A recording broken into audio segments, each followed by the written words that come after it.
Because what I'm going to be talking about is some of the things that are happening, that we see newly happening in this country that are really exciting, I think, and also something we have to work on. You know, we're here because we want to honor what happened to Michael Brown, as we should be honoring. But however, if we don't start a dialogue now about how we can have change and affect change, then we're right back to this, Michael Brown just being one more black man that's killed in an altercation with the police, and that's not what we want. We want change. We want hope. And at this point, I think we're having that opportunity. We're seeing right now in this country, President Obama is talking about looking at the issue of militarization of police. We have people like Rand Paul on the right. We have Dennis Kucinich on the left talking about that we have to change our programs. There's a program called 1033 that allows the military to give these armaments to our police departments. The military has given $4 billion in grants to the police department in the last few years to arm them with tanks and all the things that you see on TV. But that pales in comparison. We can know what those people, what those weapons were coming into our community. We know what Chico got. But the Homeland Security under the Patriot Act has given $34 billion to our communities. We don't even know what that stuff is that's coming in our communities. We do know that our police chiefs are going to foreign countries to be trained in terrorist tactics. And for me, it's kind of like the hammer and the nail. When you only have a hammer, everything becomes a nail. When you train to be about terrorism in your own country and you come back with that mindset, what you're doing actually is seeing everybody else here as a terrorist, and that's the way we're being treated in this country. I as a white man, an older white man, I can't imagine the horror of a family, that black family that had to watch their son lay in the street for 4 hours, an unarmed 18-year-old black man. I can't appreciate that, really. I can't understand it. I think I would not have been able to deal, and I believe in nonviolence. How would I, as a person, been able to deal with watching one of my kids laying in that street? I don't know if I could. So we have to, I think as the white people in this community, in this country, we have to step up and listen to those stories and understand those stories and start talking about how we can affect change and the things that we can do in our community to act as in support, as some of the people said earlier.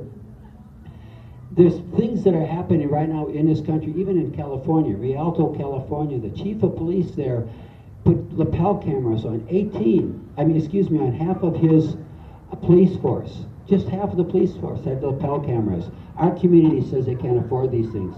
After 1 year, the incidence of use of force by that police department went from 23 to 3. Those are the kinds of things that we know we can do. We can demand from our city council. We're talking about $80,000. Many of these police make $325,000 a year. $80,000, put a lapel camera on every single person in this community, every police officer. It reduces crime, it reduces violence, it reduces the number of trips to the jail, it reduces people being arrested because both people know that they're on camera. Those are one of the things. There's so many things in our community that we can do to support people of color who are suffering, who are not being heard, as some of the speakers said at this point.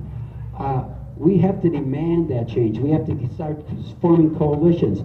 We have a petition right over there that deals with Form 1033 that Congress passed. It gives authorization to our Homeland Security, to our Department of Defense, to hand these weapons off to our cities.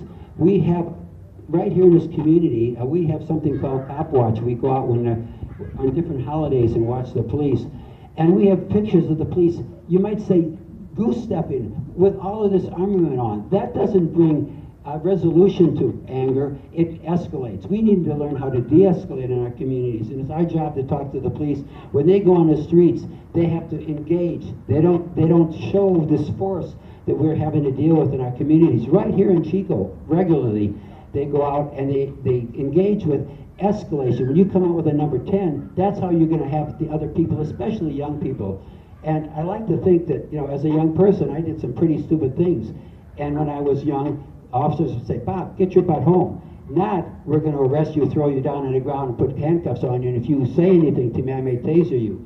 I haven't had those experiences, but many of the black people in our community and our country have experienced that. Many of our homeless have experienced that.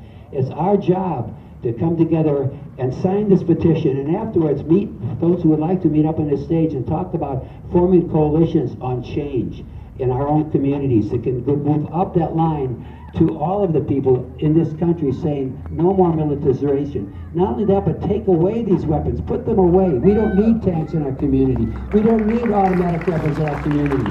So it's time for us to step up, because if we don't, as a majority of white people, it's not going to happen. We have to have our brothers and sisters who have color and support them and know, even if it doesn't happen to us, we know that those experiences are not something we want to happen in our country. Thank you.